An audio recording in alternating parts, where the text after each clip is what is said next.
Ear to the ground question involving quarterbacks is ear to the ground your thoughts and what you're hearing about the quarterback contract market as it currently stands, with Trevor Lawrence now having the same APY as Joe Burrow and Tua, Jordan Love next in line, Dak lurking out there. What's the general sense of the quarterback contract market that you're hearing? Well, everybody seems to believe around the league that the Tua thing gets done. That seems to be the one that they're most confident in. And I would say Dak is the one where people are most curious. So you get the confidence that Tua gets done. You got the curiosity of what the Cowboys are doing or will do with Dak. That's kind of the buzz that's out there. It's funny though, because you can you can read reports on these contracts as they come in, and then you can if you talk to three different agents and ask them which of these quarterbacks has the best contract, you'll get three different answers. Really? Everybody said, like, look, if you look at the Trevor contract, look at the payout within the first 3 years, Burrow's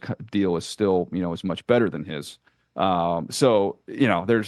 There's a million different wins you can take from these contracts. So I always just kind of chuckle and go, we can all agree they're all doing okay. But they're all going to be able to make rent this month. No, I know that. But, and again, I know the cap goes up. But what it used to be, Daniel, when you got a first-round draft choice, you used to pay them generationally the most in the history of the franchise without seeing it down. Mm-hmm. Now you're basically seeing 3 years and just maybe even in case of Trevor Lawrence, one playoff win, right? I mean, like that's the way you got to place your bets.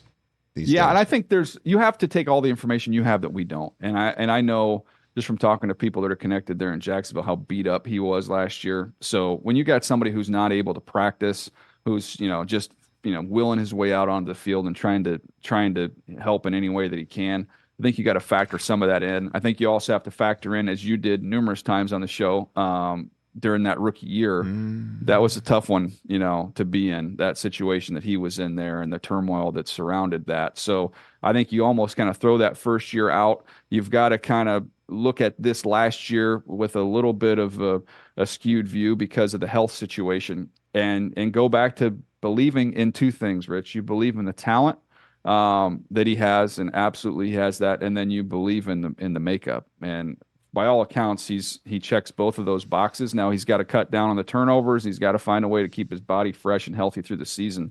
But I think that's the calculated risk that you have to take. Catch the Rich Eisen Show every single day on the Roku channel, 12 to 3 Eastern, for free.